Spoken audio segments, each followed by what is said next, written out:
All right, here we go. This is a big one. Nice and easy. There we go. This is the Imperial Star Destroyer, set 75394. It comes with 7 minifigures total, including Darth Vader, an Imperial crew member, an Imperial Navy trooper, an Imperial gunner, Commander Prodigy, a Stormtrooper, and Cal Kestis. Oh my goodness, this set is huge. It's definitely not minifigure scale. Minifigure scale would look something like this, even bigger perhaps, but this set is still really, really big. I'm really excited about this one. I've always wanted a Star Destroyer in my collection, so this is really nice. Fair warning, I am trying out a new camera today just to see how it works, so expect the audio to fluctuate just a little bit. There may be some weird changes here and there.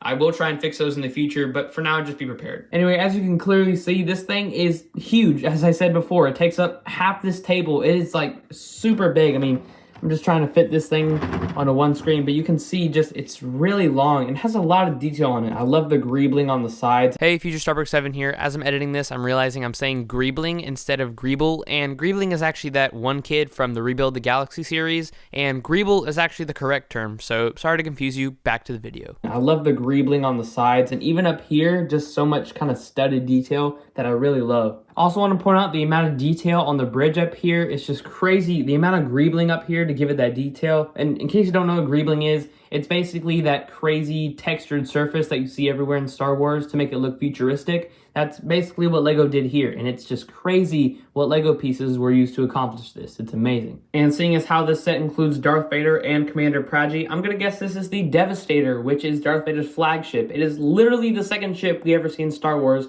chasing the Tantive 4. That's just a really nice detail there for you Star Wars nerds. I'm gonna try to show this as best I can, but by opening these two flaps right here, there's a little handle that you can use to pick this thing up. It doesn't break, doesn't fall out of your grip or anything. It's a very sturdy handle. You can see the Star Destroyer does lean a little to the back. It's a little back heavy, but you can look past that. It's also kind of a little heavy model, weighs maybe a few pounds, but it's crazy. On this top part, we have two main play features. The first one being these cannons, which can move left and right using this little trigger back here.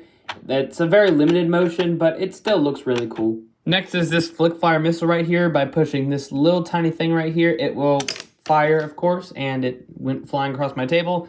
Probably never see that again, but it's still a great play feature. It's also the exact same on the other side of the ship, obviously. The back of this behemoth has some really nice detail as well. I especially love this panel here. It looks very good. You can clearly see the thrusters. They're the only thing that's not entirely gray on this build. They have some nice transparent blue to make them stand out. This back panel here can actually lift up to reveal some storage for your spring-loaded missiles in case you had any extra lying around. You can put a minifigure back here, but it's very uncomfortable and doesn't shut all the way. So the only thing it's really good for is storing these little green things here. Here's the Star Destroyer from the front. You could just see again just how massive this thing is front to back. It's incredible. You may be telling yourself, well, it's time for the minifigures, right? Well, no, sir. We're not done yet because there's an interior to this bad boy. Okay, it's very difficult to film the inside of this thing with a camera like this, but just putting a minifigure in here, you can see the size of this thing, and it is just really big inside. There is more than enough room for every figure in this set to be inside the Star Destroyer at once. It's insane. There's like this little walkway here, there's a chair for some minifigure to sit in, even some control panels in the back. On the other side, there's a lot more detail, like this other control panel, a nice storage compartment, even this holo table, which I really love. It's very cool, got some nice holograms floating on top of it, made with a bunch of different pieces. Looks very nice, very detailed. Up towards the front, I tried to get a better angle, but I can't. There we have the bridge, which you can get like a minifigure, say the gunner here, and make him walk across this platform. You can't shut it while he's on top of it, of course, because then it'll just crush him and knock him to the side like that. But again, lots of storage and lots of detail on the interior of this thing. LEGO did a great job. Okay, now it's time for the minifigures. And the first one we're going to look at is Darth Vader. And the only difference between him and previous Darth Vaders is his cape. It's made of a bit of a different material. It's more rough and harder and not as easy to move around. While the older ones we've had have more soft cloth pieces and move around very easily. I'm not sure why they made this change or if it's permanent or not. Maybe there's some technical reason I don't know about, but it's different, so I guess that's cool. Next we have just one basic Stormtrooper. He's no different than anything we've seen in the past. The only update being this white belt. I've talked about it before. It's a relatively recent change that LEGO has made to their Stormtroopers to make them look a little more clean and fresh. Next is one Imperial crew member, and he is a basic figure, not much printing on him. He's got some cloth detail in his torso and legs, but other than that, not much. He's got a nice Imperial cap, which I've always loved, and a little microphone printed on the side of his head. I thought LEGO stopped doing that, but apparently they haven't, seeing as though this set is fairly recent. I do have an older version of this figure right here. You can see the updates they've made are very subtle, but are well needed. The cap, the symbol is a bit different, I think, and the head is also different, assuming that this one is the correct head. But, you know, you can see the difference there. Next is the Imperial Gunner, who has a very weird helmet mold. It's been seen many times before, but it is a very weird shape. And you can see that LEGO has made some very minor changes to this figure from the last time we've seen it. The biggest one probably being the helmet emblem on the front. On this one, it was silver, and on the new one, it's white. I'm not sure why they made the change, but I kind of prefer the silver one a bit better. But who knows, maybe there's a big reason behind it. It also comes with the blaster pistol. Very nice. Next is an Imperial Navy Trooper. I actually don't have this one in my collection, so I don't have anything to compare it to. But it's still a very nice figure. I love the helmet design with the holes on the front and the back. Makes it kind of look like a weird bowling ball. He also has a chin strap on his face, and I believe he has a double-sided head. Yes, he does. One side has a grimacing face, and the other is more neutral, so that is very nice. He also comes with a sniper rifle, which we don't see a lot on, especially Imperial figures, so that's very nice to have, very unique. Next is Commander Praji, who I actually had to go look up and find out who this guy was, and he was actually with Darth Vader on the Tantive 4 during A New Hope, so that's a really nice detail. There's not much to say about this guy, to be honest, just another Imperial commander. His rank tag here is accurate, I checked on that. And that's pretty much it. Great figure. Finally, we have our exclusive minifigure for 25 years of LEGO Star Wars, Cal Kestis. Let's go! He is, of course, from the video game Jedi Fallen Order and Jedi Survivor. When I first saw this set, I had to literally do a double take on who the exclusive minifigure was because I did not think in a million years that we would ever get Cal Kestis in a LEGO set. But excitement aside, this guy looks great from his hairpiece, his torso, his legs. Even the two different colored hands are so accurate to his video game appearance. I especially love the scar on his face, one above his eyebrow and one on the very bottom of his cheek there, also very accurate.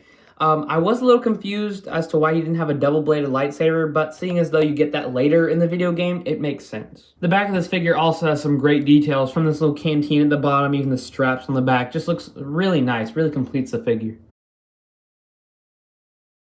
Moving on to the cons, and I only have one main one for the interior of the Star Destroyer, and it's with these blue Technic pins right here. They are so distracting. I feel like there should be a way to cover them up by now with all the advancements we had in LEGO. They're just so distracting. I mean, look down here when you open up this panel. You see we got some red, some blue, even some yellow right over here. It just distracts so much from the detail on the inside and just really hard for me to look at. It is good that we don't have to see it with the model fully enclosed though. That is nice. The next con I have is with the detail on the minifigures. We're gonna start with the Imperial Gunner here, or sorry, this is the Imperial Navy Trooper. I was wondering why he doesn't have any leg printing. When I was building him, I had to make sure I had the right legs because his comrades here have leg printing, so why doesn't he get any? He's a very simplistic figure, yeah, I get it, but so is this guy. Both very simple figures, and one gets leg printing and one doesn't. What's up with that? We don't necessarily need it, but it would have been nice to see something on this figure for a set that costs over $100. Same goes for Cal Kestis. For a set that costs over $100,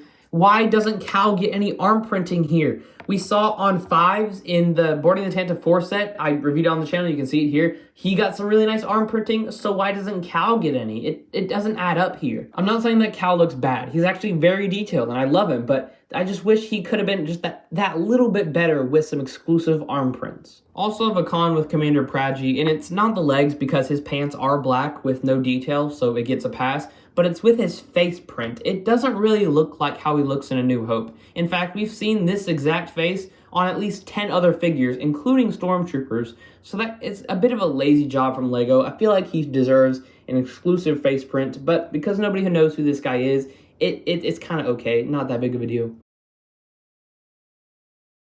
In conclusion, I think the set is fantastic. You get a very nice Star Destroyer with great detail, some new figures, and some old figures that have been redesigned, and our exclusive minifigure, which, what else can you say, is amazing. This set goes for $150, and while I agree that is a bit pricey, it's nothing new. LEGO is always overpriced their LEGO sets, so really there's nothing to complain about anymore because it's never going to change. Thank you guys so much for watching. Sorry again about the camera and audio issues. I will get those fixed. I'm just trying to tweak it to increase the quality of my videos, but again, I am working on it. Be sure to like, subscribe, all that good stuff. Thank you, and I'll see you next time.